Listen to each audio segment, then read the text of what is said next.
వాటిలో కూడా 6 ఇళ్ళు ఇచ్చి ముందర ఇంకేదో గొప్ప ఇస్తా అని చెప్తుండేనా. అరే దమ్ముంటే ముందు ఏనుంటుంది నువ్వు 2 సంవత్సరాలు ఏం పిక్కిలో నువ్వు, నేను అడుగుతాను నిన్ను. ఇంకోటి కళ్యాణ లక్ష్మి అంటే కళ్యాణ లక్ష్మి బంగారం వేడు తినేది మీ రేవంత్ రెడ్డి వేడుకు ఇంటి అమ్మల రకాల ఇంకో విషయం గమనించండి. వాళ్ళు ఓట్లు అడిగినకి వస్తే ఖచ్చితంగా ఈ విషయాలు అడుగుండి. మీరు 2000 పింఛన్ 4000 ఇస్తాను, 7,000 అడుగుండి. కళ్యాణ లక్ష్మి ₹1,00,000 కేజీఆర్ ఇస్తే బంగారం ఇస్తాను, 7,000 బంగారం అడుగుండి. ఇంట్లో అడుగులు ఉంటే 2,500 ఇస్తాడు, 7,200 అడుగుండి వాళ్ళని. వాళ్ళు ఒకవేళ వాళ్ళు ఇస్తామంటే బాకీ కార్డు అన్నది మా దగ్గర, బాకీ కార్డు చూపించి అన్ని బాకీ ఒక్కొక్కరికి ₹1,00,000 బాకీ పడ్డాడు. ఇంటికి ₹1,00,000 నగదు తెచ్చిస్తే ఓటానికి రండి, లేకుంటే కాలు కొడుకు గుర్తితే ప్రశాంతి కనిపించకుండా కావాలి.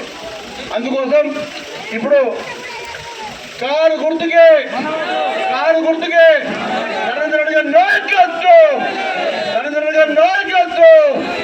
ఇప్పుడు మన పెద్దలు ఉన్నాడు రాకేష్ ఏం చేసిందంటే ఒక్క విషయం నుండి మొత్తం ఇక్కడ దొడ్డులో జాగాలుండే అందరికి 20 మందికి జాగాల భూములు పట్టాలు రాసిస్తే 25 ఏళ్ళ నుంచి దాపెట్టుకున్నారు వాళ్ళ ఇంట్లో కాగితాలు. అవి కానీ అప్ప సొత్తు కాదు కాగితాలు. ఖచ్చితంగా మనం కలిసినాక గుర్త మీద అనిపించుకుందాం అంతోనా 20 మందివి. అదేవిధంగా ఇంకోటి ఇప్పుడు పాపం మహేష్ అని చెప్పి తలకంపేట మహేష్, ఆ పిల్లగానికి కాపీ పాస్బుక్ ఇచ్చామంటే ఇప్పుడున్న క్యాండిడేట్ రాకేష్ రాజు ఇచ్చారు 3 గుంటల భూమి దొంగతనంగా చేసుకున్నారు వాళ్ళకు. ఆ పిల్లాడు తాగి ఓటలు కూడా తిరుగుతున్నారు బాబు. పిల్లాడు ఏమైనా చెప్తాను ఈ భూములను చేసుకుంటున్నారు ఇక్కడ.